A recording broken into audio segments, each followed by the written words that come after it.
हरलोय मी. माझंच काहीतरी कमी पडलं असणार ना. शिवाय असं कसं होईल? मीच कुठेतरी कमी पडलो असणार.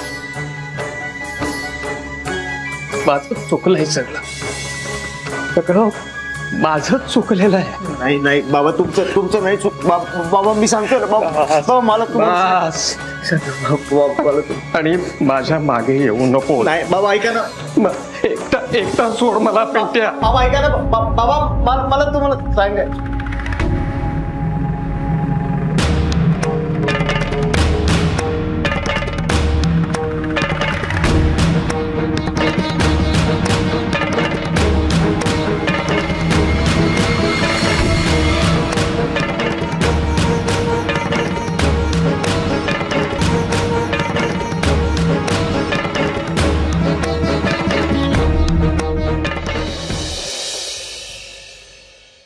येऊ का? अरे छोटी आई या ना.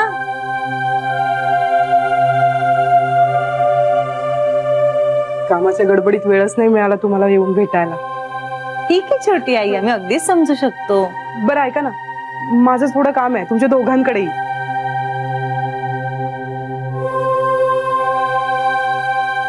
श्री ऐक ना. श्री ऐकतोय.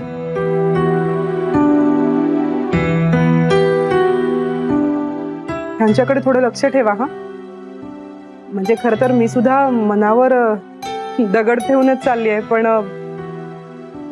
एकटे असले की अगदी बिथरतात ना हे. त्यामुळे छोटी आई काय गरज आहे का?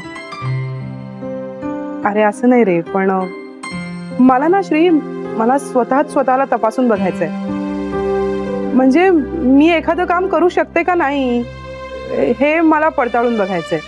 इथे ठीक आहे रे तुमच्या सगळ्यांमध्ये, पण म्हणजे असं वेगळ्या शहरात वेगळ्या माणसांमध्ये मला काही जमतंय का ते बघायचंय मला. छोटी आई, तू ऑलरेडी सिद्ध केलंयस, तू करू शकतेस. इथे छान सगळी घडी बसलेली असताना आता. अरे म्हणजे ते सिद्ध जे मी केलंय ते आपल्याच सगळ्या माणसांमध्ये, तसं नाही. मला आता माझ्यातल्याच मला सिद्ध करून बघायचंय. आणि श्री माझा मामा होता ना, त्याची अरे सारखी बदली व्हायची. आणि तो जो छोटी आई, ही स्टोरी 17 वेळा ऐकून झाली आहे. श्री खरंच सांगतोय. अगं नाही, असू दे, बरोबर आहे त्याचं. आणि त्याच्या या बोलण्याचा मला काही राग वगैरे येणार नाही. मी पण वेडी आहे, माझ्याच लक्षात राहते. मीच परत परत तेच बोलत राहते. आणि मला माहितीये मी जातीये ते श्रीला आवडलेलं नाहीये. छे छे, असं काहीच नाहीये. ऑफिसमध्ये विरोध करतच होतास तू. मला वाटलं होतं काकालाच आवडणार नाही. हो, पण त्यांनी हो म्हटल्यावर सुद्धा प्रॉब्लेम होताच ना तुला. कुठे काय, काहीच प्रॉब्लेम नव्हता. आणि तसं काय असतं ना तर म्हणजे एनिवे जाऊ दे.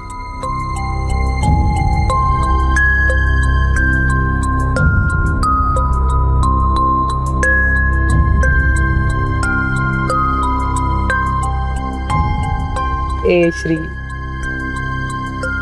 प्लीज लक्ष ठेव ना ह्यांच्यावर. एकटेपणा सहन नाही रे होत त्यांना. छोटी आई, आता ते एकटे कुठे आहेत? अख्खी फॅमिली आहे त्यांच्या बरोबर.